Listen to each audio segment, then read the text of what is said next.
Hi everyone, आज के इस वीडियो में अपन बात करने वाले हैं इवोल्यूशन चैप्टर के बारे में, जो क्लास 12th का बहुत ही ज़्यादा इंपॉर्टेंट चैप्टर है, जिसके अंदर नीट के अंदर भी क्वेश्चन बहुत ज़्यादा पूछे जाते हैं और बोर्ड के अंदर भी बहुत ज़्यादा क्वेश्चन पूछे जाते हैं। तो आज अपन इवोल्यूशन का सबसे पहला लेक्चर होने वाला है, जिसमें अपन बात करेंगे इसके इंट्रोडक्शनरी पार्ट के बारे में।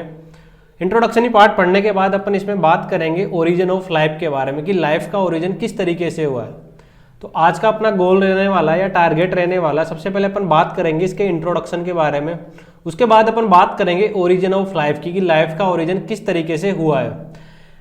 इवोल्यूशन के यदि आपको इस लेक्चर की पीडीएफ चाहिए तो डिस्क्रिप्शन में टेलीग्राम ग्रुप की लिंक दी गई है, वहां से टेलीग्राम ग्रुप को ज्वाइन कर सकते हो और इस लेक्चर की पीडीएफ आप वहां से डाउनलोड कर सकते हो। आज के इस लेक्चर में सबसे पहले अपन बात करेंगे क्या इस चैप्टर का इंट्रोडक्शन, की इसको इवोल्यूशन क्यों बोलते हैं, इसके बारे में बात करेंगे। उसके बाद अपन बात करेंगे ओरिजिन ऑफ लाइफ के बारे में, कि लाइफ का ओरिजिन कैसे हुआ, जो अर्थ पे फर्स्ट लाइफ आई थी वो कैसे आई थी, उसके बारे में अपन भी इसी लेक्चर में बात करेंगे। और जो जो थ्योरीज दी गई थी उनके बारे में डिटेल में डिस्कशन करेंगे, कि कौन कौन सी थ्योरीज दी गई थी और कौन कौन से ऐसे एक्सपेरिमेंट आए थे जिन्होंने प्रूव किया था कि वो थ्योरी रिजेक्ट हो गई या वो थ्योरी एक्सेप्ट हो गई। उनके बारे में भी अपन डिटेल में डिस्कशन करेंगे आज के इस लेक्चर में। तो सबसे पहले अपन इंट्रोडक्शनरी पार्ट में बात करेंगे। तो इंट्रोडक्शन में अपन सबसे पहले बात करेंगे इवोल्यूशनरी बायोलॉजी के बारे में, कि इवोल्यूशनरी बायोलॉजी क्या होती है। तो इसके अपन सबसे पहले डेफिनेशन को रीड करते हैं कि इवोल्यूशनरी बायोलॉजी क्या होती है।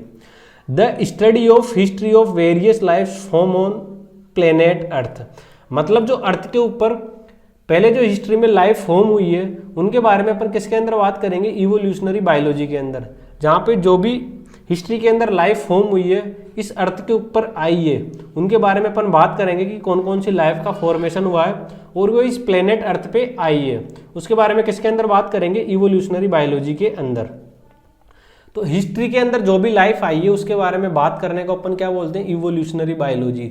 और इवोल्यूशन अपन किसको बोलते हैं, कि किसी भी चीज का इवोल्व होना, मतलब जो पहले से लिविंग ऑर्गेनिज्म थे वो कहाँ से आए, मतलब उनका भी इवोल्यूशन हुआ ना, कि एक जगह से दूसरी जगह कोई चीज हो रही है या स्थानांतरण हो रही है तो इवोल्यूट हो रही है, या तो ट्रांसफर हो रही है एक जगह से दूसरी जगह, या इसी जगह पे आ रही है तो उसका इवोल्यूशन हो रहा है, इवोल्व हो रही है, तो वो किस तरीके से होती है। तो इस इवोल्यूशनरी पार्ट को अपन 3 भागों में डिवाइड करेंगे, कि सबसे पहले किस किस का इवोल्यूशन हुआ है, उसके बाद जो origin of first life I है वो किस तरीके से आई है, उसके बाद इवोल्यूशनरी बायोलॉजी के अंदर अपन क्या क्या बात करेंगे। तो सबसे पहले अपन बात करेंगे कि जो इवोल्यूशन हुआ है उसमें अपन कॉस्मोलॉजी के बारे में जानेंगे। अब आप पूछोगे कि कॉस्मोलॉजी किसे कहते हैं, जिसके अंदर यूनिवर्स, जो ये पूरी दुनिया है उसका कैसे ओरिजिन हुआ है उसके बारे में अपन बात करेंगे, कि यूनिवर्स का ओरिजिन किस तरीके से हुआ है।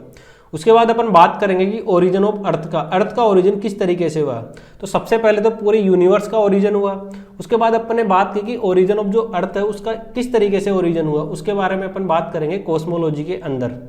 उसके बाद अपन बात करेंगे ओरिजिन ऑफ फर्स्ट लाइफ, जो अपन ने थ्योरी पढ़ेंगे किसके अंदर, ओरिजिन ऑफ लाइफ के अंदर जो अपन थ्योरी के बारे में बात करेंगे उसी के अंदर भी अपन डिटेल में डिस्कशन करेंगे कि जो फर्स्ट लाइफ होती है ना वो कहाँ से आई थी। फर्स्ट लाइफ मतलब जो पहला लिविंग ऑर्गेनिज्म आया था वो कहाँ से आया था, उसके बारे में किसके अंदर बात करेंगे अपन, origin of first life on planet earth, मतलब अर्थ के ऊपर पहली लाइफ कहाँ से आई थी। और इवोल्यूशनरी बायोलॉजी के अंदर अपन बात करेंगे evolution of life descent with change, कि मतलब इवोल्यूशन के साथ लाइफ में क्या क्या चेंजेस आए हैं या क्या क्या मॉडिफिकेशन आए हैं, उसके अंदर अपन किसके अंदर बात करेंगे, इवोल्यूशनरी बायोलॉजी के अंदर। तो इवोल्यूशन को आपको सोचना है कि पहले आपको 3 भागों में डिवाइड करना है इवोल्यूशन को, कि सबसे पहले अपन बात करेंगे कॉस्मोलॉजी की, जो इंट्रोडक्शनी पार्ट के अंदर भी दिया गया है और थोड़ा बाद में डिटेल में दिया गया है, कि कॉस्मोलॉजी में कि यूनिवर्स का ओरिजिन 20 बिलियन ईयर अगो हुआ है और ओरिजिन ऑफ अर्थ का किस तरीके से हुआ है। उसके बाद अपन बात करेंगे ओरिजिन ऑफ फर्स्ट लाइफ किस तरीके से आई है, उसके बारे में अपन बात करेंगे। और फिर अपन बात करेंगे इवोल्यूशनरी बायोलॉजी के बारे में। तो सबसे पहले अपन बात करेंगे कॉस्मोलॉजी की, यूनिवर्स का ओरिजिन किस तरीके से है। तो सबसे पहले अपन कॉस्मोलॉजी के बारे में बात करते हुए सबसे पहले अपन बात करेंगे यूनिवर्स की, कि यूनिवर्स में किस तरीके से यूनिवर्स का ओरिजिन हुआ है। सबसे पहले इतना बड़ा ब्रह्मांड है जिसके अंदर अपन ने क्या हुआ, एक्सपेंशन हुआ, मतलब डायरेक्टली अपन इस डायग्राम से समझते हैं, इस डायग्राम से अपन समझते हैं कि ये इतनी बड़ा पूरा यूनिवर्स है, इसका एक्सपेंशन हुआ। क्या हुआ, इस यूनिवर्स का क्या हुआ, एक्सपेंशन हुआ। एक्सपेंशन मतलब इसने ग्रोथ में वृद्धि की, एक्सपेंशन हुआ। फिर उसके बाद फॉर्मेशन हुआ गैलेक्सीज का, जिसको अपन आकाश गंगा भी हिंदी में बोलते हैं। तो एक यूनिवर्स था, उसके बाद उसका क्या हुआ, एक्सपेंशन हुआ, फिर फॉर्मेशन हुआ मेनी गैलेक्सीज का। तो सबसे पहले अपन बात करेंगे कि ये छोटा सा इतना सा यूनिवर्स है, जो इसमें क्या है, हाई एनर्जी है और हाई कंडेंस मास है। मतलब छोटे से भाग में ये बहुत बड़ा छोटा सा डिवाइड है, लेकिन इसमें मास बहुत ज़्यादा है, कंडेंस ज़्यादा है और इसके अंदर हाई एनर्जी है। तो इसका क्या हुआ, हग एक्सप्लोजन हुआ। इसका क्या हुआ, इसमें एनर्जी हाई है तो ये एक तरीके से ब्लास्ट हो गया, मतलब एक्सप्लोजन हुआ, वेरी लाउड साउंड आया। उसके बाद थर्मोन्यूक्लियर एक्सप्लोजन हुआ, मतलब न्यूक्लियर वगैरह की तरफ से क्या हुआ, एक्सप्लोजन हुआ, मतलब एक बम की तरह ब्लास्ट हुआ। और अनइमेजिनेबल, मतलब फिजिकल टर्म में अपन बताए किसी को बता नहीं सकते कि इतना इमेजिन ही नहीं कर सकते थे इस चीज़ को, तो इसको क्या बोलेंगे अपन, अनइमेजिनेबल इन फिजिकल टर्म। तो ये जो आपका हाई कंडेंस मास था, इन्होंने क्या हुआ, हग एक्सप्लोजन हुआ वेरी लाउड साउंड के साथ। उसके साथ क्या हुआ, फॉर्मेशन हुआ मेनी गैलेक्सीज का, जिसके अंदर स्टार, डस्ट, गैसेज और प्लेनेट सब इसके अंदर क्या थे, प्रेजेंट थे। फिर एक्सपेंशन हुआ और फिर एक यूनिवर्स का फॉर्मेशन हुआ इसके साथ। मतलब एक छोटा सा कंडेंस मास था जिसके अंदर हाई एनर्जी थी, उसके साथ हग एक्सप्लोजन हुआ, उसका क्या हो गया, एक्सप्लोजन हो गया, जिसके अंदर थर्मोन्यूक्लियर एक्सप्लोजन हुआ, जिसको अपन बोलेंगे अनइमेजिनेबल इन फिजिकल टर्म के अंदर। उसके बाद क्या हुआ, फॉर्मेशन हुआ मेनी गैलेक्सीज का, जिसके अंदर क्या थे, स्टार्स, डस्ट, गैसेज और प्लेनेट प्रेजेंट थे। फिर उसका एक्सपेंशन हुआ और एक यूनिवर्स का फॉर्मेशन हुआ। उस यूनिवर्स के अंदर क्या थी, मेनी गैलेक्सीज का फॉर्मेशन हुआ। जो मेनी गैलेक्सीज थी ना, मिल्की वे गैलेक्सीज का फॉर्मेशन हुआ। और उसी के अंदर क्या प्रेजेंट था, सोलर सिस्टम भी उसी के अंदर प्रेजेंट था। उसके बाद मेनी प्लैनेट्स का फॉर्मेशन हुआ और उसके बाद जाने के बाद अर्थ का फॉर्मेशन हुआ। अब अपन अर्थ के बाद भी जानेंगे कि पहली लैब का फॉर्मेशन कैसे हुआ। तो सबसे पहले आपको बात करनी है कि यूनिवर्स, ये दुनिया आई कहाँ से। तो सबसे पहले आपको याद करना है कि ये कंडेंस मास था जिसके अंदर हाई एनर्जी थी। हाई एनर्जी थी, वो क्या हुआ, एक्सप्लोजन हुआ, उसका ब्लास्ट हुआ थर्मोन्यूक्लियर एक्सप्लोजन के रूप में, जिसको अपन इमेजिन नहीं करते गए, अनइमेजिनेबल इन फिजिकल टर्म। ये कि ये जो मैं बात लिख रहा हूँ, ये यहाँ पे पूरी एनसीईआरटी में एज इट इज़ लिखी हुई है, मैं ऐसे बात नहीं कर रहा, ये सब एनसीईआरटी के अंदर लिखी हुई है। फिर उसके बाद क्या हुआ, फॉर्मेशन हुआ मेनी गैलेक्सीज का, जिसके अंदर स्टार, डस्ट, गैसेज और प्लेनेट भी प्रेजेंट थे। उसके बाद एक्सपेंशन हुआ और एक यूनिवर्स का फॉर्मेशन हुआ। किसका फॉर्मेशन हुआ, यूनिवर्स का फॉर्मेशन हुआ, जिसके अंदर मिल्की वे गैलेक्सीज प्रेजेंट थे और उसी के अंदर सोलर सिस्टम भी प्रेजेंट था। और फिर मेनी प्लैनेट्स का फॉर्मेशन हुआ और मेनी प्लैनेट्स के फॉर्मेशन के बाद अर्थ का फॉर्मेशन हुआ। अब अपन ऊपर स्टेप बाय स्टेप समझेंगे कि यूनिवर्स का एक्सपेंशन हो गया और मेनी गैलेक्सीज का फॉर्मेशन हो गया, जिसके अंदर क्या क्या प्रेजेंट थे, स्टार्स, डस्ट, गैसेज और प्लेनेट क्या किसके अंदर प्रेजेंट थी, मेनी गैलेक्सीज के अंदर ये सब चीज़ें प्रेजेंट थी, स्टार्स, डस्ट, गैसेज और प्लैनेट्स। उसके बाद इसके कैरेक्टरिस्टिक के बारे में बात करेंगे कि ये एक तरीके के हग एक्सप्लोजन हुआ था, जिसके अंदर थर्मोन्यूक्लियर एक्सप्लोजन भी हुआ था, जिसको अपन इमेजिन नहीं कर सके, unimaginable in physical term. Thermonuclear explosion, very loud sound आया था और अनइमेजिन था, अपन इसको इमेजिन नहीं करते थे इन फिजिकल टर्म, मतलब अपने दैनिक जीवन में इसको अपन इमेजिन नहीं कर सकते थे।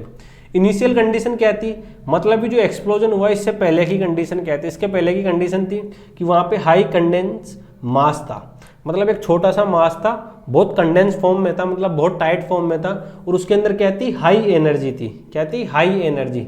मतलब जो यूनिवर्स का फॉर्मेशन हुआ एक छोटे से मास से हुआ, जिसके अंदर क्या थी, हाई एनर्जी थी। फिर उसके अंदर एक्सप्लोजन हुआ, एक्सप्लोजन होने के बाद अनइमेजिनेबल टर्म बोल सकते हो आप उसको, उसके अंदर मेनी गैलेक्सीज पाई गई, उसी के अंदर सोलर सिस्टम प्रेजेंट था, उसी से के अंदर प्लैनेट्स प्रेजेंट थे और उसी के अंदर अर्थ प्रेजेंट थी। उसके बाद एक्सप्लोजन होने के बाद अपन ने क्या पाया कि उसमें मिल्की वे गैलेक्सीज प्रेजेंट थी, सोलर सिस्टम प्रेजेंट था, मेनी प्लैनेट्स प्रेजेंट थे और उसी के अंदर क्या प्रेजेंट थी, अर्थ। अर्थ क्या हुआ, अर्थ के अंदर क्या प्रेजेंट था, बायोस्फीयर। बायोस्फीयर से क्या हुआ, लिविंग ऑर्गेनिज्म आया और लिविंग ऑर्गेनिज्म से ह्यूमन आया और एक 1% का फॉर्मेशन हो गया। ऐसे यूनिवर्स ने बताया कि यूनिवर्स से अपन कैसी दुनिया बनी, कैसे बनी। यूनिवर्स हुआ, उसके अंदर एक छोटा सा मास था जिसके अंदर एनर्जी ज़्यादा थी, उसका एक्सप्लोजन हुआ, एक्सप्लोजन होने के बाद मेनी गैलेक्सीज का फॉर्मेशन हुआ। मेनी गैलेक्सीज का फॉर्मेशन होने के बाद उसके अंदर सोलर सिस्टम, प्लैनेट और अर्थ प्रेजेंट थे। अर्थ से क्या बना, बायोस्फीयर बना। बायोस्फीयर से बनने के बाद ह्यूमंस बने, ह्यूमंस बनने के बाद एक लिविंग ऑर्गेनिज्म हो गया, जिसका एक बाद 1% का फॉर्मेशन हो गया। ये अपन ने बात पढ़ा कॉस्मोलॉजी के बारे में कि कैसे यूनिवर्स का एक्सप्लोजन हुआ था। उसके बाद कुछ हाइपोथेसिस है कि ये किस तरीके से यूनिवर्स का एक्सप्लोजन हुआ, कि ओरिजिन ऑफ यूनिवर्स का किस तरीके से हुआ। इसके बाद एक फेमस हाइपोथेसिस है जिसको सब जानते हैं और ये एनसीईआरटी में भी दिया गया है, जिसको अपन बोलते हैं बिग बैंग हाइपोथेसिस। ये क्या हुई थी, एनसीईआरटी के अंदर लाइन, आपको इसको अच्छे से याद करना है कि बिग बैंग हाइपोथेसिस क्या थी। इसने क्या बताया था, एबेल आई मात्रे ने इसको प्रपोज किया था। किसको, बिग बैंग हाइपोथेसिस को किसने बताया था, एबेल आई मात्रे ने। और इसने क्या बताया बिग बैंग हाइपोथेसिस ने कि ओरिजिन ऑफ यूनिवर्स का ओरिजिन किस तरीके से हुआ। ये किसने बताया, बिग बैंग हाइपोथेसिस ने। बिग बैंग हाइपोथेसिस क्या है, ये एक तरीके से क्या है, यूनिवर्स हैज बीन एक्सप्लोजिंग बिगनिंग। इसने ये बताया बिग बैंग हाइपोथेसिस क्योंकि यूनिवर्स का जो ओरिजिन हुआ एक तरीके के एक्सप्लोसिव बिगिनिंग थी, मतलब एक तरीके से ब्लास्ट की तरह हुआ था। किसका, यूनिवर्स का ओरिजिन। ये किसने बताया, बिग बैंग हाइपोथेसिस ने। और इसको प्रपोज किसने किया था, एबेल आई मात्रे ने। यह आपकी एनसीईआरटी में दिया गया है, इस वजह से आपको ये हाइपोथेसिस याद होनी चाहिए। उसके बाद यूनिवर्स का ओरिजिन कैसे हुआ, 20 बिलियन ईयर एगो। ये पुरानी एनसीईआरटी का डाटा, आप इसको 30 बिलियन ईयर एगो न्यू एनसीईआरटी के अंदर आपको इसको करेक्ट कर लेना है कि जो डाटा दिया गया है ओरिजिन ऑफ यूनिवर्स ये 30 बिलियन ईयर एगो होगा। तो आपको ये थोड़ा डाटा चेक कर लेना आपको एनसीईआरटी में। थर्मोन्यूक्लियर एक्सप्लोजन हुआ था विथ वेरी लाउड साउंड, जिसको अपन ने क्या नाम दिया, बिग बैंग। मतलब 30 बिलियन या 20 बिलियन ईयर एगो एक थर्मोन्यूक्लियर एक्सप्लोजन हुआ था, जिसको एनसीईआरटी ने क्या नाम दिया, बिग बैंग। इसी वजह से इस थ्योरी को अपन क्या बोलते हैं, बिग बैंग हाइपोथेसिस, जिसको किसने दिया था, एबेल आई मात्रे ने। जो किस वजह से आई थी कि ओरिजिन ऑफ यूनिवर्स का ओरिजिन किस तरीके से हुआ। और इसने क्या बोला, universe has a explosive beginning. और ये कब आए थे, 20 बिलियन ईयर एगो, जो पुराना एनसीईआरटी का डाटा है। और अभी की एनसीईआरटी बोलती है 13 बिलियन ईयर एगो। 13 बिलियन ईयर एगो थर्मोन्यूक्लियर एक्सप्लोजन हुआ था, जो एक वेरी लाउड साउंड था, जिसको अपन ने बोला था बिग बैंग।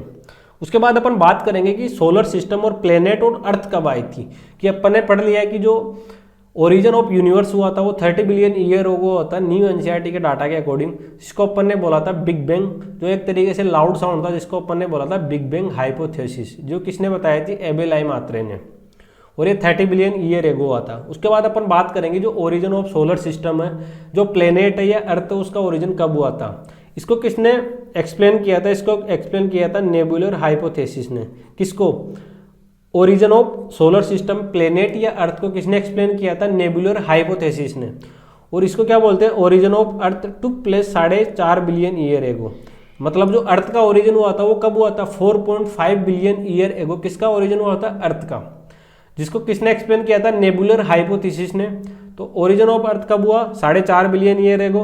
और ओरिजिन ऑफ यूनिवर्स कब हुआ, 13 बिलियन ईयर एगो। तो आपको ये डाटा याद रखना है कि जो ओरिजिन ऑफ यूनिवर्स है, क्या, ओरिजिन ऑफ यूनिवर्स, ये कब हुआ, 13 बिलियन ईयर एगो। कब हुआ, 13 बिलियन ईयर एगो। और जो ओरिजिन ऑफ अर्थ है, क्या, ओरिजिन ऑफ अर्थ, ये कब हुआ, 4.5 बिलियन ईयर एगो। अब आपको डाटा याद होना चाहिए क्योंकि डाटा एनसीईआरटी के अंदर दिया गया है। तो बिग बैंग हाइपोथेसिस अपन ने क्या पढ़ा कि ये 13 बिलियन ईयर एगो आया था और एक तरीके से लाउड साउंड था, जिसको अपन ने बोला था बिग बैंग, और ये एबेल आई मात्रे ने दिया था। उसके बाद अपन ने बात की कि जो अर्थ या प्लेनेट का ओरिजिन कब हुआ, वो हुआ 4.5 बिलियन ईयर एगो। तो आपको ये डाटा भी याद होना चाहिए। उसके बाद अपन ने बात की कि जो ओरिजिन ऑफ लाइफ है, origin of life, probably life could not appear up to 4 billion year ago back. मतलब लाइफ का कोई भी फॉर्मेशन नहीं हुआ था 4 बिलियन ईयर एगो के पीछे, लेकिन 500 million year after the origin of earth the first life started to form. मतलब आपको ये डाटा याद रखना है कि जो फर्स्ट लाइफ आई थी वो कब आई थी, 4 बिलियन ईयर एगो। मतलब अर्थ के 500 मिलियन बाद ही कब आ गई थी, फर्स्ट लाइफ आ गई थी। तो ओरिजिन ऑफ फर्स्ट लाइफ कब बोलोगे आप, ओरिजिन ऑफ फर्स्ट लाइफ, ये कब आई थी, 4 बिलियन ईयर एगो। तो ये आपको तीनों डाटा याद रखना है कि जो ओरिजिन ऑफ यूनिवर्स हुआ था वो 13 बिलियन ईयर एगो होता, और जो ओरिजिन ऑफ अर्थ था वो 4.5 बिलियन ईयर एगो था, और जो ओरिजिन ऑफ फर्स्ट लाइफ था वो 4 बिलियन ईयर एगो हुआ था। तो आपको ये तीनों डाटा याद रखना है। तो ओरिजिन ऑफ लाइफ क्या हुआ कि फर्स्ट लाइफ का फॉर्मेशन कब हुआ, 4 बिलियन ईयर एगो। ओरिजिन ऑफ अर्थ कब हुआ 4.5 बिलियन ईयर एगो, और ओरिजिन ऑफ यूनिवर्स कब हुआ 13 बिलियन ईयर एगो। तो आपको ये सब चीज़ें समझ में आ गई। ये हो गया अपना इंट्रोडक्शनी पार्ट। इंट्रोडक्शनी पार्ट में अपन ने बेसिक सा क्या पढ़ा कि यूनिवर्स से सबसे पहले ये यूनिवर्स कहाँ से आए, पूरी दुनिया कहाँ से आई, ये एक्सप्लेन किया बिग बैंग हाइपोथेसिस ने कि एक बहुत तरीके का लाउड साउंड हुआ था, एक छोटे से मास में हाई एनर्जी थी जो एक ब्लास्ट हो गया, जिसका एक्सप्लोजन हो गया, जिससे गैलेक्सीज बनी, गैलेक्सीज के अंदर सोलर सिस्टम थे, वहाँ से प्लेनेट थे, वहाँ से अर्थ का फॉर्मेशन हुआ। उसके बाद अपन ने बात की कि जो यूनिवर्स है वो कब आया था, वो 13 बिलियन ईयर एगो आया था। उसके बाद अपन ने बात की थी जो ओरिजिन ऑफ अर्थ था उसका फॉर्मेशन कब हुआ 4.5 बिलियन ईयर एगो। उसके बाद अपन ने बात की जो ओरिजिन ऑफ फर्स्ट लाइफ थी वो कब आई 4 बिलियन ईयर एगो, मतलब आफ्टर 500 मिलियन ईयर के बाद ही, अर्थ के ओरिजिन के 500 मिलियन के ईयर बाद ही ओरिजिन ऑफ फर्स्ट लाइफ का फॉर्मेशन हो गया था। उसके बाद अपन बात करेंगे कि ओरिजिन ऑफ लाइफ। अब अपन ने बात की कि फर्स्ट लाइफ कब आई थी, ये बात कर ली। अपन डिटेल में डिस्कशन करेंगे ओरिजिन ऑफ लाइफ का, कि लाइफ का ओरिजिन किस तरीके से हुआ, और इसमें अपन बात करेंगे कि कौन कौन सी थ्योरीज आई जो ओरिजिन ऑफ लाइफ या फर्स्ट लाइफ को एक्सप्लेन करती है। किसको? ओरिजिन ऑफ लाइफ या फर्स्ट लाइफ को एक्सप्लेन करती है। इसमें अपन बात करेंगे, जिसमें अपन बात करेंगे 6 टाइप की थ्योरीज के बारे में, कि कौन कौन सी थ्योरीज आई और उसमें उन्होंने उनकी थ्योरी एक्सेप्ट नहीं हुई और रिजेक्ट हो गई। उन थ्योरी के बारे में अपन डिटेल में डिस्कशन करेंगे। किसके अंदर? ओरिजिन ऑफ लाइफ के अंदर। तो सबसे पहली जो थ्योरी आई थी उसका नाम है स्पेशल क्रिएशन थ्योरी। उस थ्योरी का क्या नाम है? Special creation theory. Special creation theory क्या एक्सप्लेन करती है अपन इसको समझेंगे। अकॉर्डिंग टू माइथोलॉजी, ये एक गॉड के या अकॉर्डिंग चलती है। इस थ्योरी का कहना है कि लाइफ जो आई थी वो गॉड के द्वारा आई थी, मतलब भगवान के द्वारा लाइफ का फॉर्मेशन हुआ था। बाइबल फादर ऑफ सूरज, ये एक क्रिश्चियन टर्म है। बाइबल आपको इसको पढ़ना होगा कि ये क्रिश्चियन टर्म है। क्रिश्चियन टर्म के अनुसार बाइबल सूरज ने बताया था कि life was created by super natural power, यानी गॉड। सुपर नेचुरल पावर में क्या हुई? गॉड हो गई। तो थ्योरी ऑफ स्पेशल क्रिएशन क्या बोलती है कि according to mythology life was created by ये सुपर नेचुरल पावर, मतलब भगवान के द्वारा अपन को लाइफ मिली है। ये कौन बोलती है? Theory of special creation. लेकिन ये थ्योरी भी आगे जाके रिजेक्ट हो गई थी। इस थ्योरी के मेन पॉइंट क्या अपन वो बात करेंगे कि गॉड हैज क्रिएटेड लाइफ, कि भगवान ने लाइफ दी अपन ने। किसने? गॉड ने लाइफ को क्रिएट किया है। उसके बाद इसका सेकंड पॉइंट क्या है? All organism were created as such as no evolution, मतलब इस तरीके से तो ये हो गया कि गॉड ने लाइफ दी है, तो जो ऑल ऑर्गेनिज्म है, जो भी सब है, सब इंसान है, वो एक दूसरे के सेम है, उनमें किसी भी तरीके का इवोल्यूशन नहीं हुआ है। इसका मतलब तो यही हुआ कि all organism were created as such as, सब एक जैसे ही है, कोई तरीके का इवोल्यूशन नहीं हुआ। ये किस में आया? Theory of special creation. यदि गॉड ने लाइफ क्रिएट की है तो किसी भी तरीके का इवोल्यूशन नहीं हुआ है। ये थ्योरी भी ये बोलती है लाइफ टुडे वो same in the past and will be remain same in the future, मतलब जो अभी लाइफ है वो अभी रहेगी, जो अभी जैसी लाइफ है वो आज भी अभी रहेगी और फ्यूचर में भी ऐसी रहेगी। मतलब लाइफ में कोई चेंजेस नहीं होने वाले हैं। आज जो लाइफ है वो अभी रहेगी। यदि गॉड ने क्रिएट की है तो उसी में किसी तरीके का इवोल्यूशन नहीं होगा, किसी तरीके का जेनेटिक वेरिएशन नहीं होगा, और सब डिफरेंट तरीके से कोई भी नहीं होगा, मतलब सबके जेनेटिक मटेरियल भी सेम होंगे यदि इस थ्योरी के अकॉर्डिंग माने तो। और इसने ये भी बोला कि life was created approximate 4,000 year back, जो अपन ने पढ़ लिया था। उसके बाद इस थ्योरी ऑफ स्पेशल क्रिएशन ने क्या बोला कि according to mythology life was created by super natural power, भगवान से अपन को लाइफ मिली है। इसके मेन पॉइंट ये थे कि गॉड हैज क्रिएटेड लाइफ। इसका सेकंड पॉइंट था कि all organism were created as such, मतलब कि सब ऑर्गेनिज्म है वो एक जैसे, उनमें किसी भी तरीके का इवोल्यूशन नहीं हुआ। लाइफ टुडे वो same in the past will be same in the future, मतलब जो आज लाइफ है वैसी की वैसी लाइफ फ्यूचर में भी रहेगी। इस थ्योरी का ये कहने का मतलब है। और 4,000 ईयर बाद भी लाइफ सेम रहेगी। लेकिन ये थ्योरी भी क्या हो गई? रिजेक्ट हो गई। ये थ्योरी भी ये एक्सप्लेन नहीं कर पाया कि फर्स्ट लाइफ कहाँ से आई थी। डू नॉट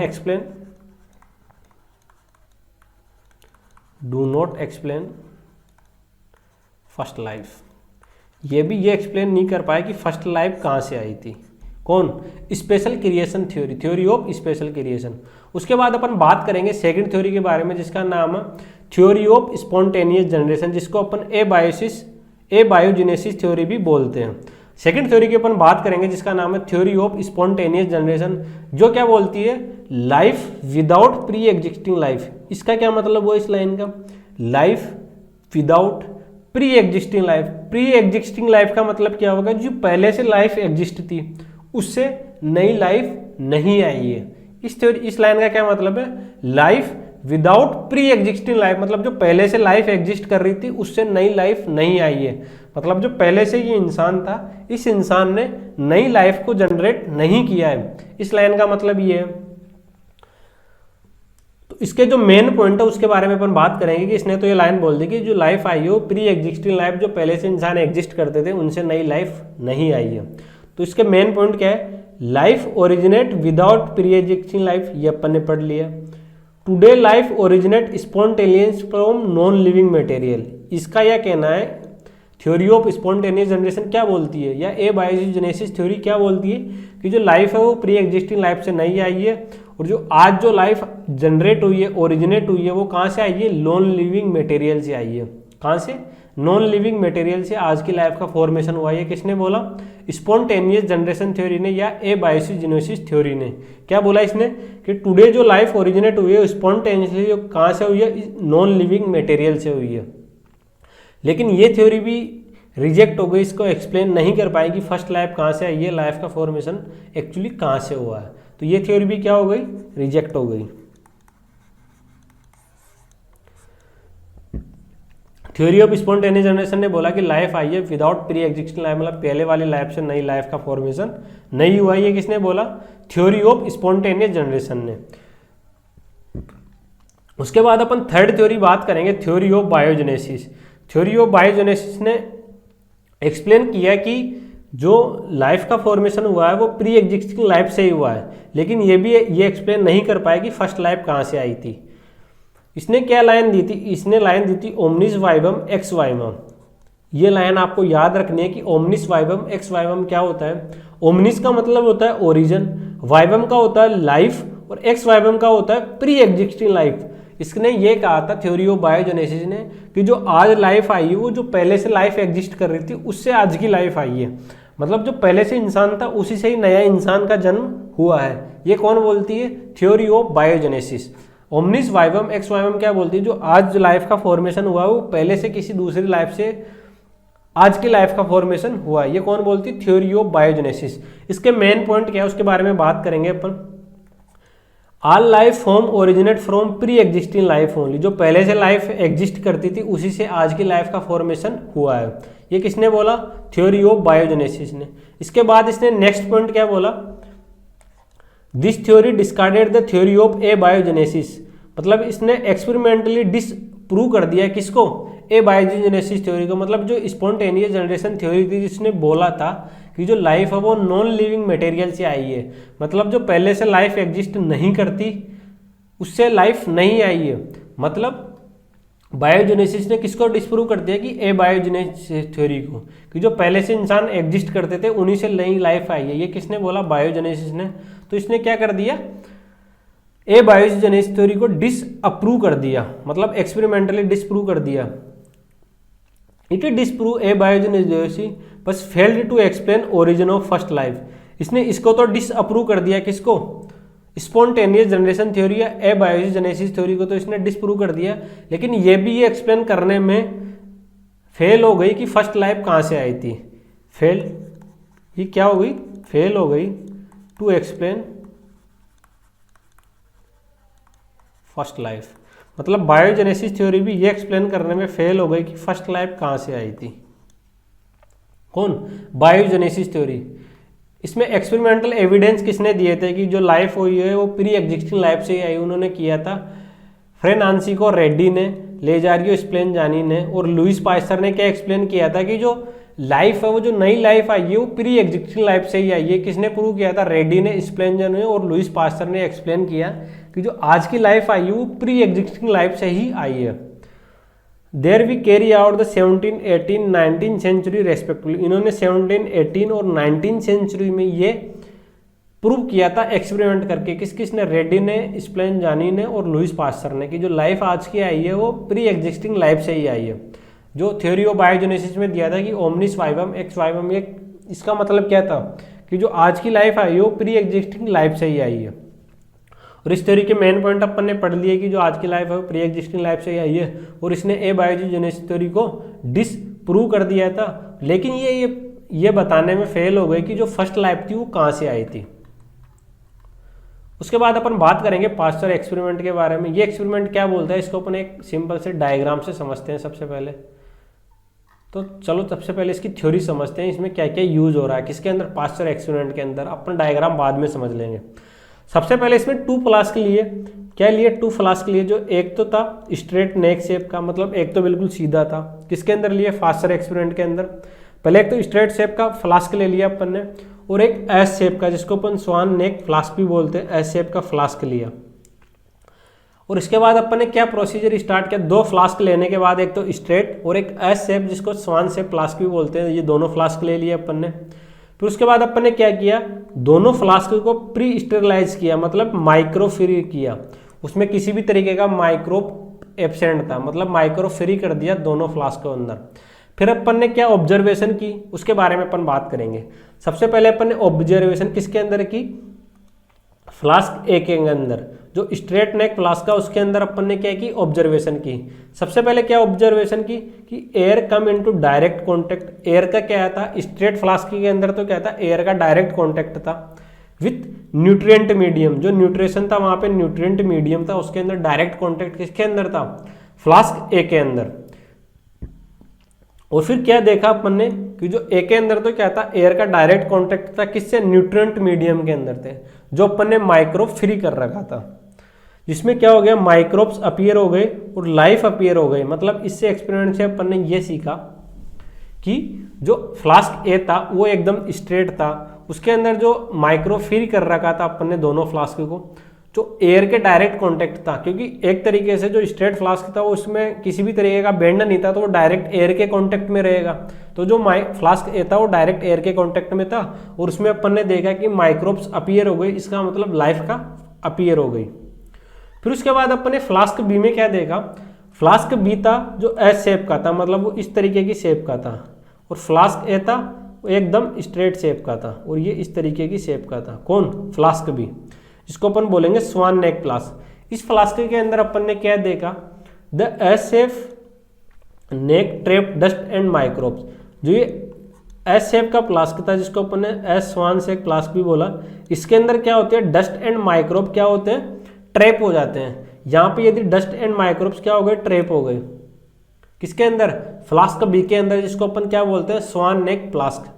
जिससे क्या हो गया, एयर तो एंटर कर गई, एयर कुड एंटर, एयर तो एंटर कर सकती है एस शेप के अंदर, एयर तो कैसे भी एंटर कर जाएगी, but microbe could not reach the nutrient medium. Microbe क्या हो गए, न्यूट्रिएंट मीडियम तक पहुंच नहीं पाए। लेकिन स्ट्रेट फ्लास्क में क्या था, सीधी एयर भी जा सकती थी, माइक्रोब भी जा सकते थे। लेकिन स्वान शेप फ्लास्क में क्या हुआ, ये टिल्ट था, मतलब एस शेप का था, जिसके अंदर एयर तो एंटर कर गई लेकिन माइक्रोब एंटर नहीं कर पाए, कहां तक, न्यूट्रिएंट मीडियम के पास।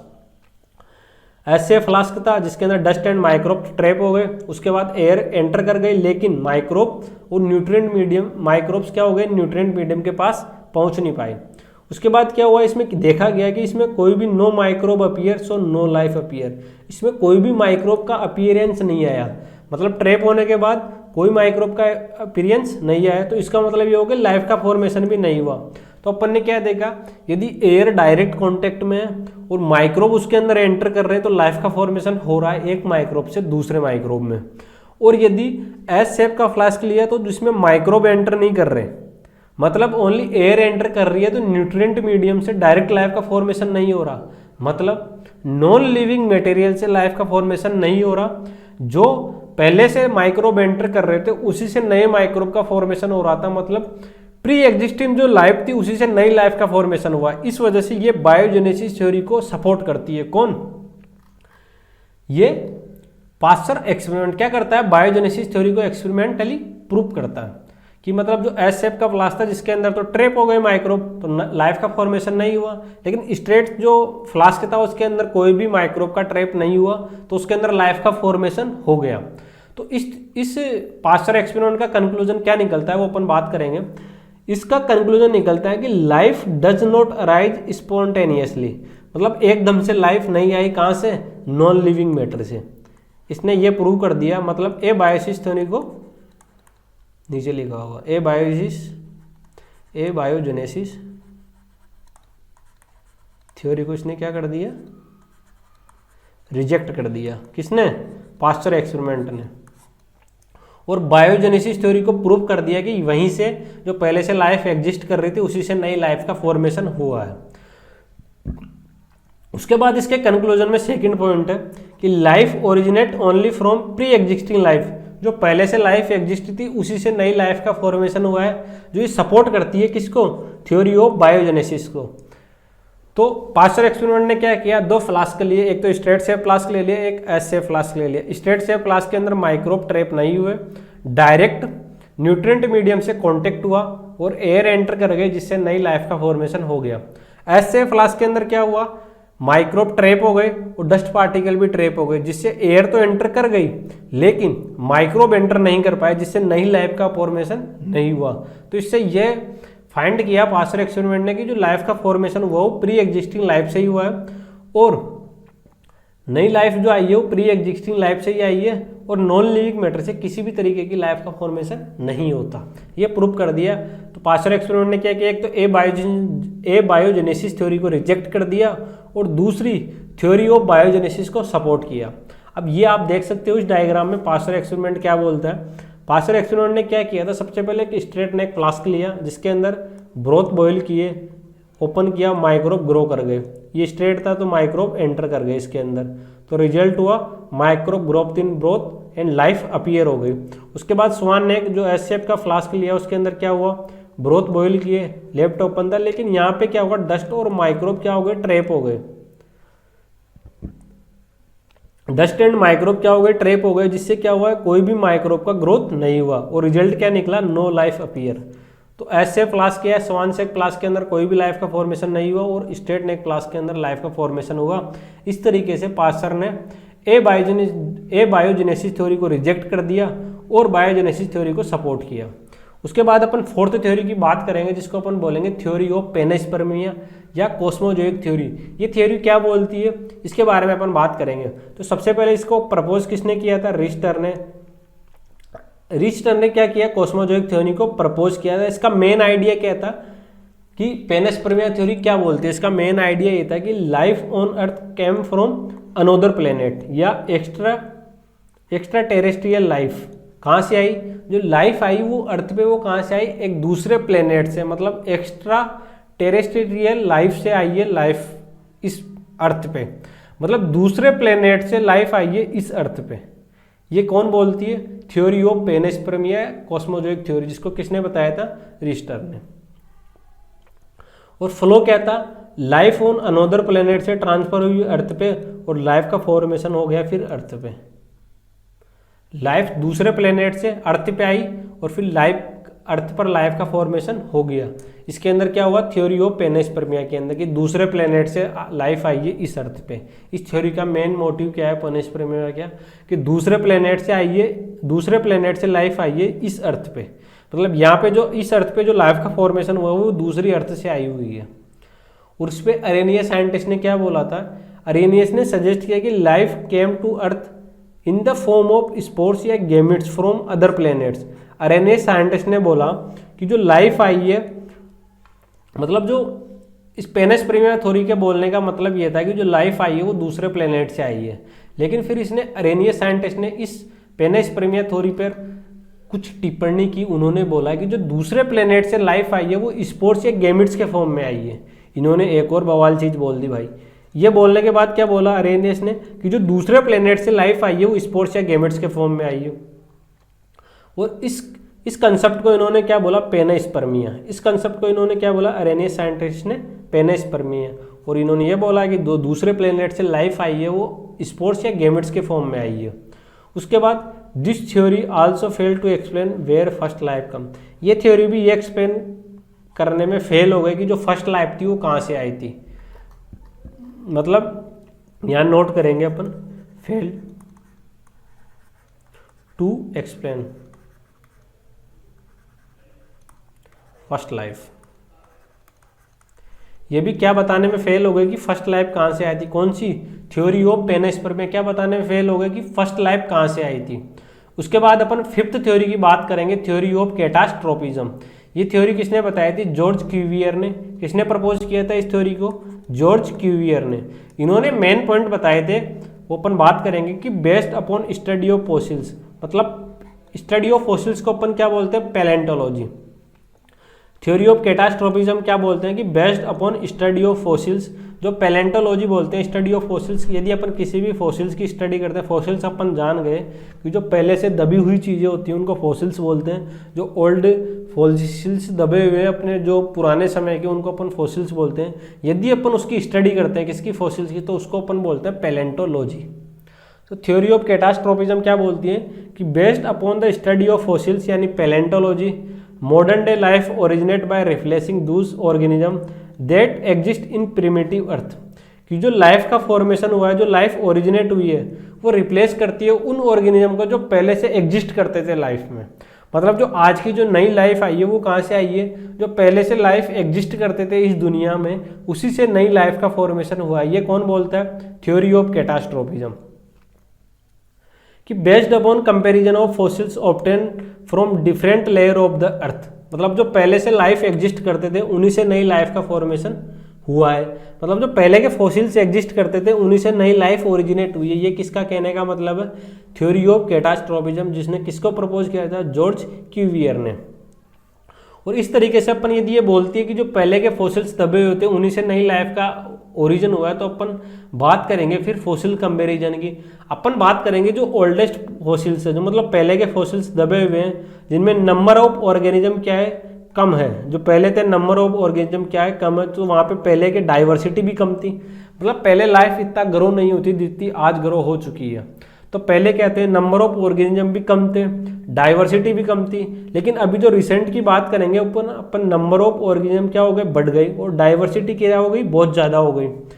क्या बात की अपन ने कि जो थ्योरी ऑफ कैटास्ट्रोफिज्म क्या बोलती है कि स्टडी अपन करते हैं फॉसिल्स की, जिसको अपन बोलते हैं पैलेंटोलॉजी। कि पहले की मॉडर्न डे की जो फॉसिल्स थे उन्हीं से जो नई लाइफ आई है वो ओरिजिनेट हुई है। ये किसने बोला? थ्योरी ऑफ कैटास्ट्रोफिज्म ने। फिर इसने फॉसिल्स का कंपैरिजन किया कि जो ओल्डेस्ट फॉसिल्स है, जो पहले के फॉसिल्स है, उन्होंने क्या हुआ है? नंबर ऑफ ऑर्गेनिज्म और डाइवर्सिटी पहले कम थी, लेकिन आज के जो फॉसिल्स थे उनमें नंबर ऑफ ऑर्गेनिज्म और डाइवर्सिटी बहुत ज़्यादा हो गई, क्योंकि पहले पॉपुलेशन कम थी, आज पॉपुलेशन ज़्यादा हो गई। तो इन्होंने ये कहा, जो मेनली थ्योरी ऑफ कैटास्ट्रोफिज्म का कहने का मतलब यही है कि जो आज की लाइफ ओरिजिनेट हुई है वो पहले के जो फॉसिल्स दबे हुए थे उनसे आज की लाइफ का फॉर्मेशन हुआ है। लेकिन ये थ्योरी भी क्या हो गई? फेल्ड हो गई। अब आप बोलेंगे कि सर पूरी थ्योरी फेल हो गई, मतलब अपन ने 5 थ्योरी पढ़ी, सबकी सब पहली लाइफ का फॉर्मेशन होने में सभी थ्योरी फेल हो गई कि पहली लाइफ कहाँ से आई थी। अभी तक तो ये प्रूफ नहीं हुआ कि पहली लाइफ किस तरीके से आई थी, और सभी थ्योरी फेल हो गई।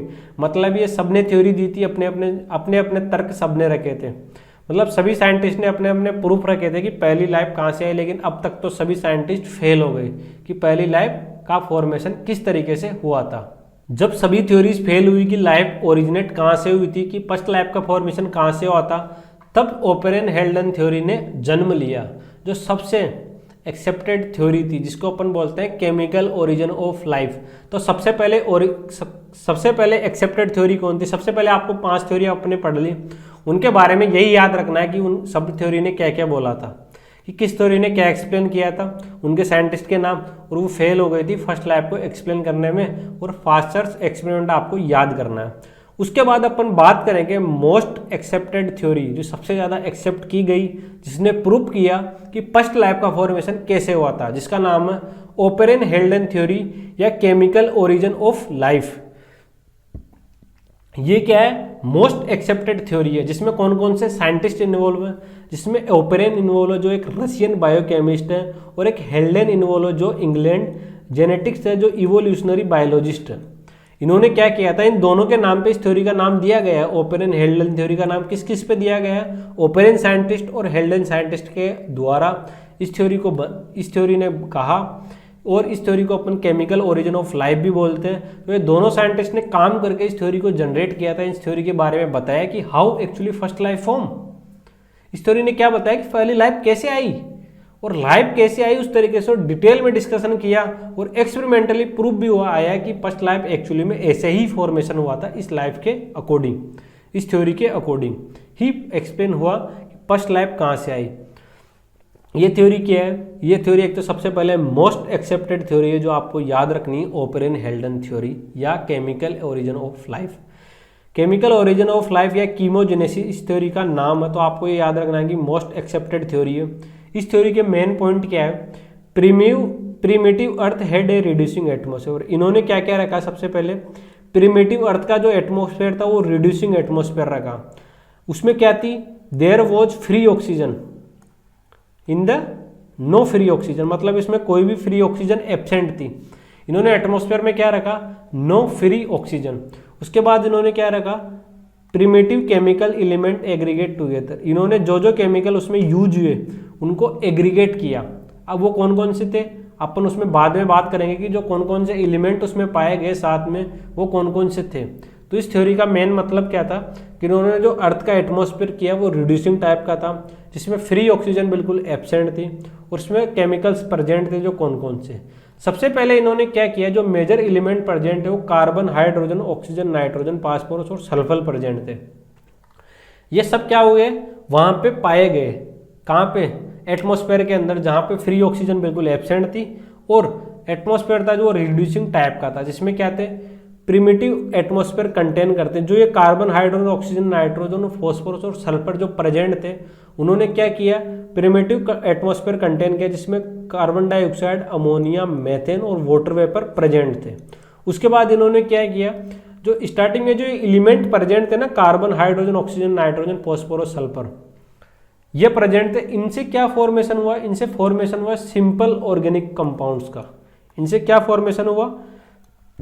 सिंपल ऑर्गेनिक कंपाउंड का फॉर्मेशन हुआ। किनसे? इन मेजर एलिमेंट से। सबसे पहले ओपेरन हेल्डन क्या थी? एक मोस्ट एक्सेप्टेड थ्योरी थी जिसको अपन बोलते हैं कीमोजेनेसिस। जिन्होंने क्या किया? सबसे पहले तो अर्थ का जो एटमॉस्फेयर था वो रिड्यूसिंग टाइप का किया, जिसमें फ्री ऑक्सीजन बिल्कुल एब्सेंट थी।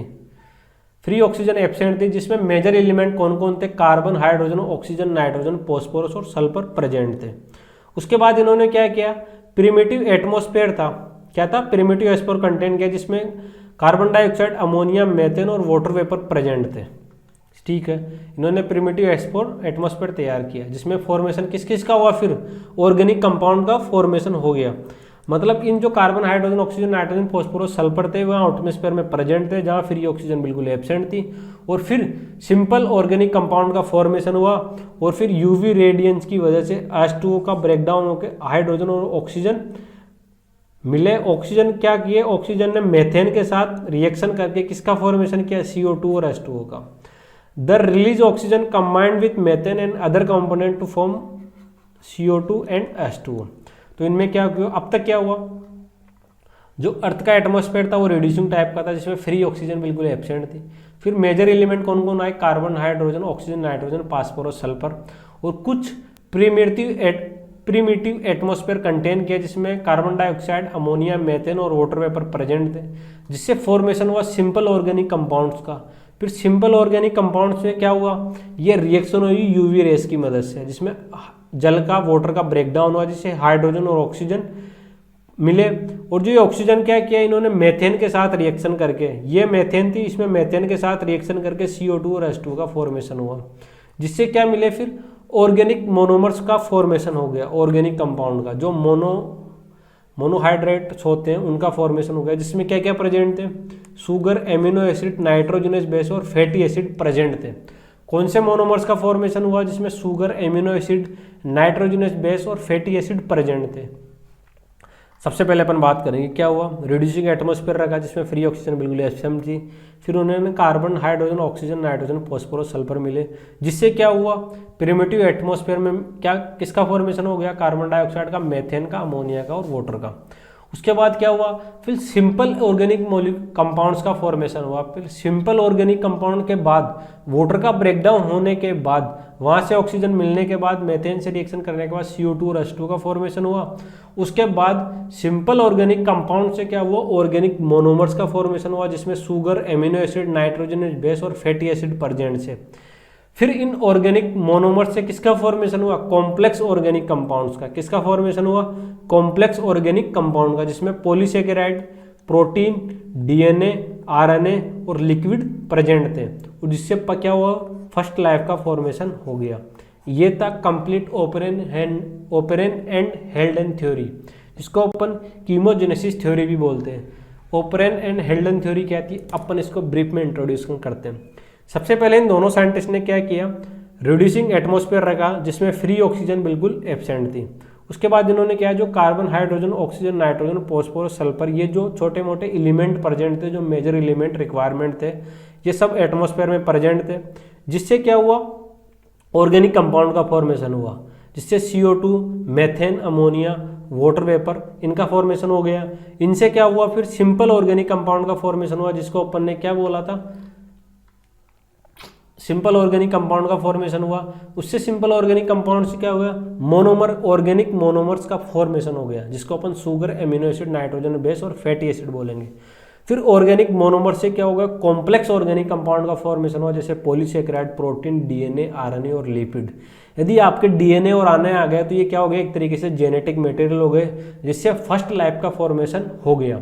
ये किसने बताया, ओपेरन एंड हेल्डन थ्योरी ने, जिसको अपन कीमोजेनेसिस थ्योरी भी बोलते हैं, जो एक मोस्ट एक्सेप्टेड थ्योरी थी, जिससे फर्स्ट लाइफ का फॉर्मेशन हुआ। उसके बाद अपन बात करेंगे मिलर एक्सपेरिमेंट ने। मिलर एक्सपेरिमेंट ने भी एक तरीके से प्रूव किया था किसको, ओपेरन हेल्डन थ्योरी को। ये किसके फेवर में जो थ्योरी आई थी, ओपेरन हेल्डन थ्योरी, ये 1953 में आई थी। किसके फेवर में आई थी, ओपेरन एंड हेल्डन थ्योरी के फेवर में। कौन, मिलर एक्सपेरिमेंट किसके फेवर में आया, ओपेरन एंड हेल्डन थ्योरी के फेवर में ही क्या आया, मिलर एक्सपेरिमेंट। इसके मेन पॉइंट थे, उन्होंने क्या परफॉर्म किया था, मिलर एक्सपेरिमेंट ने सबसे पहले क्या किया, परफॉर्म किया, एक सैमुलेशन एक्सपेरिमेंट किया। इन्होंने 7 एक्सपेरिमेंट किया, जिसमें इन्होंने क्रिएट की नेचुरल कंडीशन, किसमें, लेबोरेटरी में। मिलर ने क्या किया, लेबोरेटरी में जो ओपेरन एंड हेल्डन थ्योरी ने किया था, जो इन्होंने रेड्यूसिंग एटमॉस्फेयर रखा था एंड फ्री ऑक्सीजन एब्सेंट रखी थी एटमॉस्फेयर के अंदर, वही किसने किया, मिलर ने किया। लेकिन इसने किसमें किया, लैब के अंदर। इन्होंने क्या किया, लैब के अंदर नेचुरल कंडीशन क्रिएट की, किसमें, लैब में। उसमें क्या किया, स्पार्क डिस्चार्ज यूज किया, स्पार्क डिस्चार्ज, ये रहा, ये डिस्चार्ज यूज किया।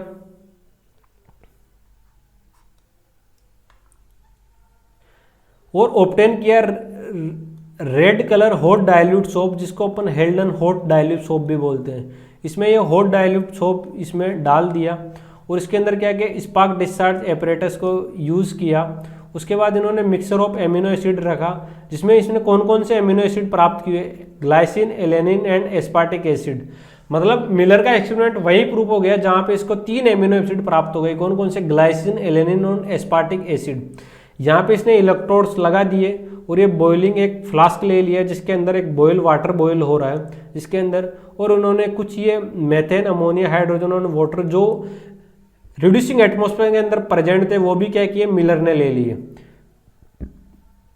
तो मिलर ने क्या किया, सबसे पहले परफॉर्म किया एक नेचुरल कंडीशन क्रिएट की लैब में। उसके बाद एक स्पार्क डिस्चार्ज एपरेटस लिया, और red colour hot dilute soap, जो रेड कलर का था हॉट डाइल्यूट सोप लिया, जिसको अपन हेल्डन हॉट डाइल्यूट सोप भी बोलते हैं। और इसमें कंटेन किया मिक्सर ऑफ एमिनो एसिड, इसमें बहुत सारे एमिनो एसिड मिक्स कर दिए।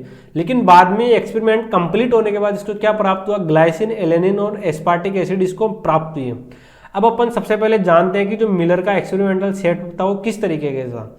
मिलर एक्सपेरिमेंटल सेटअप की अपन बात करेंगे यहाँ पे, कि जो मिलर का एक्सपेरिमेंटल सेटअप था वो किस तरीके का था। तो सबसे पहले इन्होंने क्या किया, एक एपरेटस लिया, उसमें क्या किया, बॉइलिंग किया, फ्लास्क कंटेनिंग वाटर वेपर को इसमें क्या किया, बॉइल किया। ये आपको दिख रहा होगा कि इसने वाटर को यहाँ पे बॉईल कर लिया। क्या किया, वाटर को बॉईल किया। यहाँ पे बॉईल करने के बाद स्पार्क चैम्बर विथ इलेक्ट्रोड्स, इसने स्पार्क चैम्बर लिया, जिसमें क्या लगा दिए, इलेक्ट्रोड्स लगा दिए। चलो ठीक है, इसने क्या क्या किया, अपन शुरू से इसके सेटअप की बात कर रहे हैं। सबसे पहले इन्होंने ये फ्लास्क लिया, बॉइलिंग फ्लास्क, जिसके अंदर वाटर नेक्स्ट लेवल पे बॉईल हो रहा है। उसके बाद इसने एक स्पार्क चैम्बर लिया, ठीक है, स्पार्क चैम्बर में इलेक्ट्रोड्स लगा दिए, ठीक है भाई, लगा दिए। उसके बाद इसने कंडेंसर लिए, ये ले लिया इसने कंडेंसर। जो जो इक्विपमेंट्स इसके यूज हो रहे हैं मिलर एक्सपेरिमेंट में अंदर, अपन उसके बारे में बात कर रहे हैं। उसके बाद इसने यू शेप ट्यूब ली टू कलेक्ट प्रोडक्ट, इसने ये यू शेप ट्यूब ले ली जिसमें प्रोडक्ट कलेक्ट हो रहे हैं, और एक वैक्यूम पंप भी ले लिया। इसने क्या क्या लिया, सबसे पहले एक बॉइलिंग फ्लास्क लिया जिसके अंदर वाटर एक हाई टेम्परेचर बॉईल हो रहा है। उसके बाद इसने स्पार्क चैम्बर लिया जिसमें इलेक्ट्रोड्स लगे हुए हैं। उसके बाद इसने कंडेंसर लिया जिसके अंदर जो इसमें यूज हो रहा है पूरे इसमें मिलर के एक्सपेरिमेंट के अंदर। उसके बाद इसने एक यू शेप की ट्यूब ली, जो प्रोडक्ट जो इसमें निकलेंगे मिलर एक्सपेरिमेंट में, हालांकि अपन को प्रोडक्ट पता लगे कि इसमें ग्लाइसिन, एलेनिन और aspartic acid, amino acid present है, लेकिन इसके जो प्रोडक्ट जहाँ पे कलेक्ट हो गए उसमें इसने क्या ली, यू शेप की ट्यूब ले ली और एक वैक्यूम पंप ले लिया। उसके बाद इसने कंडीशन क्या रखी, इसने टेम्परेचर रखा 800 डिग्री सेंटीग्रेड। इसने टेम्परेचर कितना रखा, 800 डिग्री टेम्परेचर रखा, और इलेक्ट्रिक डिस्चार्ज लिया जिसमें 75,000 वोल्ट का करंट पास किया। इसने क्या रखा, टेम्परेचर लगा 800 डिग्री का और इसमें करंट पास किया इलेक्ट्रिक डिस्चार्ज, इसमें 75,000 वोल्ट का करंट पास किया। अब गैस मिक्सचर की अपन बात करेंगे तो इसमें जो गैसेज ली थी किसके अंदर, स्पार्क चैम्बर के अंदर जो इसने गैसेज ली थी उसका रेशो भी इसने रखा। इसने रेशो क्या रखा, मेथेन, अमोनिया, हाइड्रोजन, यानी 2:1:2, मेथेन, अमोनिया और हाइड्रोजन। इसने मेथेन का रेशो रखा 2, अमोनिया का रखा 1 और हाइड्रोजन का रखा 2, और वाटर वेपर भी प्रेजेंट थी किसके अंदर, स्पार्क चैम्बर के अंदर। ये चीजें इसमें प्रेजेंट थी। इसका रेशो रखा 2:1:2 इसका रेशो रखा। और बाद में ये रेशो कितना पाया, 2:1:2। ये रेशो भी इसको बाद में प्राप्त हुआ। रेशो इसने रखा था ये, मतलब प्राप्त नहीं हुआ था एक तरीके से, ये इसने रेशो लिया था इनका। तो सबसे पहले अपन बेसिक से समझते हैं कि मिलर एक्सपेरिमेंट ने क्या लिया। इसने एक फ्लास्क लिया जिसके अंदर हॉट वाटर को गर्म किया, उसके अंदर भी red colour hot dilute soap present था जिसको अपन ने हेल्डन हॉट डाइल्यूट सोप बोला। इसमें बहुत सारे एमिनो एसिड डाले। अब इधर से पानी गर्म हो रहा है, उसके बाद वो किस में जा रहा है, स्पार्क डिस्चार्ज के अंदर जा रहा है जहाँ पे इलेक्ट्रोड लगे हुए हैं, 75,000 वोल्ट का करंट लगा हुआ है, और उसके अंदर क्या क्या प्रेजेंट है, मेथेन, अमोनिया, हाइड्रोजन और वाटर वेपर कहाँ पे प्रेजेंट है, इलेक्ट्रिक डिस्चार्ज के अंदर, स्पार्क डिस्चार्ज के अंदर वहाँ पे प्रेजेंट है। कौन कौन से, मेथेन, अमोनिया, हाइड्रोजन। उसके बाद ये कंडेंसर से पास होते हुए किस में जाते हैं, यू शेप की ट्यूब में, जहाँ पे एमिनो एसिड कलेक्ट होते हैं, वहाँ पे पूरे प्रोडक्ट कलेक्ट हो जाते हैं और फिर वैक्यूम पंप के द्वारा इसको बाहर निकाल लिया जाता है। उसके बाद अपन को इस एक्सपेरिमेंट से क्या पता लगा कि जो ये एक्सपेरिमेंट होने के बाद, मतलब वाटर गर्म होने के बाद जो वहाँ पे लिया इसने स्पार्क डिस्चार्ज के अंदर methane, ammonia, hydrogen and water vapour, उससे इसको पता लगा कि जी मिलर ने एक्सपेरिमेंटली प्रूव किया कि जो सिंपल ऑर्गेनिक मॉलिक्यूल्स है, मतलब specially amino acid, can be form from inorganic gases under condition similar to those primitive earth. मतलब जो प्रिमिटिव अर्थ पे जो ओपेरन एंड हेल्डन ने प्रूव किया था कि रिड्यूसिंग एटमॉस्फेयर रखा जहाँ फ्री ऑक्सीजन एब्सेंट थी, उन्होंने जैसा वहाँ पे टेम्परेचर वगैरह सब कुछ वैसा का वैसा रखा, वैसे ही सिंपल इनऑर्गेनिक मॉलिक्यूल का फॉर्मेशन हुआ था स्पेशली एमिनो एसिड से। This experimental strongly supported operon हेल्डन theory. मतलब इसी तरीके से सिंपल ऑर्गेनिक मॉलिक्यूल से लाइफ का फॉर्मेशन हुआ। पहले सिंपल ऑर्गेनिक मॉलिक्यूल से कॉम्प्लेक्स ऑर्गेनिक मॉलिक्यूल बने और उसी से फर्स्ट लाइफ का फॉर्मेशन हुआ। तो मिलर ने ये एक्सपेरिमेंटली प्रूव कर दिया था कि जो ओपेरन हेल्डन थ्योरी बात कर रही थी किसकी, कि फर्स्ट लाइफ का फॉर्मेशन किस तरीके से हुआ। जो ये बात कर रही थी कि फर्स्ट लाइफ का फॉर्मेशन कैसे हुआ, इन्होंने रिड्यूसिंग एटमॉस्फेयर रखा और जिसमें फ्री ऑक्सीजन बिल्कुल एब्सेंट थी, जिसमें मेजर एलिमेंट कहाँ पे एटमॉस्फेयर में प्रेजेंट थे, carbon, hydrogen, oxygen, nitrogen, phosphorus और सल्फर। इनको सिंपल ऑर्गेनिक कंपाउंड्स में का फॉर्मेशन हुआ, फिर उससे ऑर्गेनिक मोनोमर्स बने, फिर कॉम्प्लेक्स ऑर्गेनिक कंपाउंड्स का फॉर्मेशन हुआ और उसके बाद उन्हीं से फर्स्ट लाइफ का फॉर्मेशन हुआ। ये किसने बताया था, ओपेरन हेल्डन थ्योरी ने। फिर इसके बाद मिलर ने आए, 1953 में मिलर आए जिन्होंने फेवर किया ओपेरन हेल्डन थ्योरी को, जिन्होंने ये फ्लास्क लिया जिसके अंदर बॉयल वाटर रखा और कुछ एमिनो एसिड्स भी रखे इसके अंदर, कंप्लीट एमिनो एसिड। उसके बाद इनको 3 एमिनो एसिड प्राप्त हुए, ग्लाइसिन, एलेनिन और एस्पार्टिक एसिड। कहाँ पे, यहाँ पे लास्ट में, ये पूरा एक्सपेरिमेंट होने के बाद। और इसमें स्पार्क डिस्चार्ज के अंदर इलेक्ट्रोड रखे जिसके अंदर 75,000 वोल्ट का करंट रखा और इसके अंदर जो टेम्परेचर था किसके अंदर, बॉयल फ्लास्क के अंदर 800 डिग्री तक पहुंच गया था। और इसके अंदर जो स्पार्क डिस्चार्ज के अंदर मेथेन, अमोनिया, हाइड्रोजन और वाटर वेपर रखे जिसके अंदर 2:1 का इन्होंने रेशो रखा कि मेथेन का 2 था, हाइड्रोजन का 2 था और 1 अमोनिया का था, ये रेशो रखा। उन्होंने एक्सपेरिमेंटली प्रूव कर दिया कि जो सिंपल ऑर्गेनिक कंपाउंड थे जिनसे ही फर्स्ट लाइफ का फॉर्मेशन हुआ है, मतलब उन्हीं से ही लाइफ का फॉर्मेशन हुआ है, तो सब थ्योरी को रिजेक्ट करके ओपरेन हेल्डन थ्योरी ने, ये मोस्ट एक्सेप्टेड थ्योरी थी जिसने प्रूव किया कि फर्स्ट लाइफ का फॉर्मेशन कैसे हुआ। और फिर इस थ्योरी को भी किसने प्रूव किया? मिलर एक्सपेरिमेंट ने। तो इवोल्यूशन की बात जब अपन करते हैं तो मिलर एक्सपेरिमेंट का रोल बहुत ज़्यादा है, क्योंकि इन्होंने ही बताया था कि इवोल्यूशन एक्चुअली में कैसे हुआ और फर्स्ट लाइफ का फॉर्मेशन एक्चुअली में कैसे हुआ। इन्होंने बताया कि Oparin Haldane theory most accepted theory थी, इस वजह से कीमोजेनेसिस या ओपरेन हेल्डन थ्योरी को फर्स्ट लाइफ का फॉर्मेशन होने पे उसको मोस्ट एक्सेप्टेड थ्योरी माना जाता है, क्योंकि मिलर ने उसको प्रूफ किया था।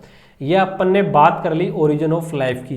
तो आज के इस लेक्चर में अपना क्या क्या कंप्लीट हो गया? इस लेक्चर में अपन ने इंट्रोडक्शन पढ़ लिया, इंट्रोडक्शन के पढ़ने के बाद ओरिजिन ऑफ लाइफ के बारे में पढ़ लिया, जहाँ पे 5 थ्योरी तो रिजेक्ट हो गई और उसमें पास्चर एक्सपेरिमेंट थोड़ा सा आपको समझना होगा कि कैसे नॉन लिविंग मैटर से लाइफ का फॉर्मेशन नहीं हुआ है। किसने बताया था? पास्चर ने बताया था। और उसके बाद अपन ने बात करी थी ओपरेन हेल्डन थ्योरी के बारे में, जिसने मिलर ने एक्सपेरिमेंटली प्रूव किया कि ओपरेन हेल्डन थ्योरी ने सही बताया था कि जो फर्स्ट लाइफ आई है वो सिंपल ऑर्गेनिक कंपाउंड से ही आई है, जो मतलब रिड्यूसिंग एटमॉस्फेयर रख के जहाँ पे फ्री ऑक्सीजन बिल्कुल एब्सेंट थी, उन्हीं से ही फर्स्ट लाइफ का फॉर्मेशन हुआ है। ये ओपरेन हेल्डन थ्योरी ने बताया। फिर मिलर ने वही जो रिड्यूसिंग एटमॉस्फेयर रख के वही कंडीशन अपनी लेबोरेटरी में किया और ये प्रूव कर दिया कि जो ओपरेन हेल्डन बता रहे थे वही थ्योरी बिल्कुल सही है। उन्होंने सही बताया कि फर्स्ट लाइफ का फॉर्मेशन ऐसे ही हुआ है। इस वजह से मिलर के एक्सपेरिमेंट बहुत ज़्यादा इंपॉर्टेंसी रखता है किसमें? कि ओरिजिन ऑफ फर्स्ट लाइफ का फॉर्मेशन कैसे हुआ। आज का ये लेक्चर आपको समझ में आया होगा। यदि आप इस लेक्चर की पीडीएफ डाउनलोड करना चाहते हो तो डिस्क्रिप्शन में टेलीग्राम ग्रुप की लिंक दी गई है, आप वहाँ से टेलीग्राम ग्रुप को ज्वाइन कर सकते हो और इस चैप्टर की पीडीएफ डाउनलोड कर सकते हो। जो भी इंपॉर्टेंट अपडेट रहती है मैं टेलीग्राम पे भेजता रहता हूँ, तो आप टेलीग्राम ग्रुप जरूर ज्वाइन करें। आज के इस लेक्चर को इतने ध्यान से सुनने के लिए आपका बहुत बहुत धन्यवाद।